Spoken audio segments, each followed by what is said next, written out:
Assalamualaikum warahmatullahi wabarakatuh. Berkata nama saya jangan lupa kita ingatkan jujur pada Allah SWT serta sunnah Nabi SAW dan daripada bani menentara masyarakat telah mengasihi dan juga saya dalam terus dalam bani fidah.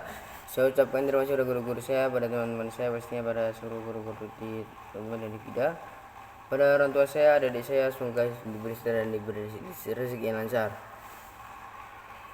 Dan lalu juga pada semua teman-teman, terima kasih teman-teman telah mendukung dan menyupport saya. Oke, pada pagi hari ini saya ingin presentasi tentang hukum Archimedes.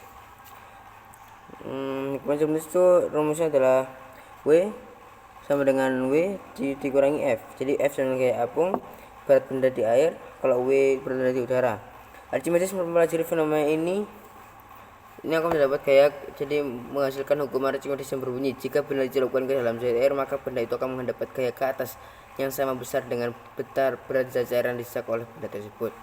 Menurut Archimedes, benda menjadi lebih ringan bila dikuat di dalam air daripada di udara, karena dalam air benda mendapat gaya ke atas, ketika di udara benda memiliki berat mendekati ke sesungguhnya, karena berat zat cairan yang disesak atau dipindahkan benda adalah W sama dengan M dikali G dan M sama dengan P dikali V, sehingga berat cairan yang disesak oleh benda adalah W.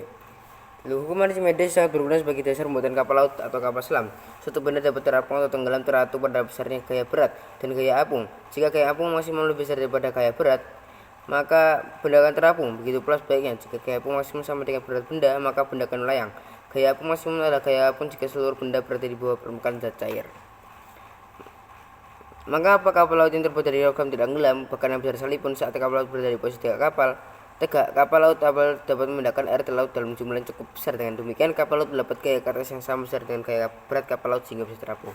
Sekian dari saya, Muhammad Assalamualaikum warahmatullahi wabarakatuh.